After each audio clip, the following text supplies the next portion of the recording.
The details of an arrest at the Canada-U.S. border of a person suspected of sending a letter containing a deadly poison to Donald Trump's White House. Laura McQuillan is here with the details. Laura. Heather, what we're learning from U.S. Customs and Border Protection officials is that a woman who was trying to cross the border from Ontario to Buffalo was arrested and, as you mentioned, is suspected of attempting to send an envelope with traces of the poison ricin to the U.S. president. We learned details of this over the weekend. That is the envelope itself. You see there, Donald J. Trump, the White House, is where it was intended to go. Now, the woman is expected to appear in court today. She is expected to face federal charges.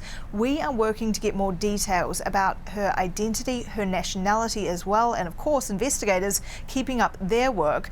We know, because this letter is believed to have originated from Canada, that the RCMP is working with the FBI on its investigation, trying to trace exactly where it was sent from and the motive for that as well. That is something that investigators haven't cast any light on at this point, but we spoke to one intelligence and security expert about what information she thinks has been gleaned from that envelope. Take a listen.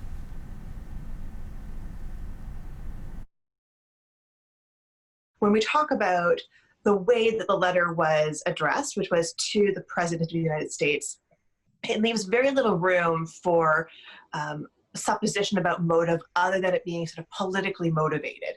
And the fact that it does seem to have been active ricin that was found in the envelope, so not a threat of ricin, but actual ricin, it does really lead you more into the direction of politically motivated violence.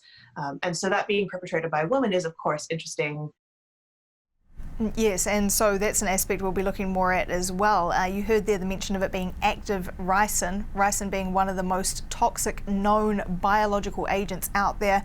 It can cause anything from nausea to organ failure and even death. There is no antidote to it, and that is why officials are so worried about tracing who exactly may have been involved in this, Heather. We are reaching out to law enforcement on both sides of the border to try and get an update on what's going on here, and we'll be watching closely for that anticipated court appearance as well. And waiting for you to bring those new details to us, Laura, as they come in this morning. Thank you, Laura McQuillan.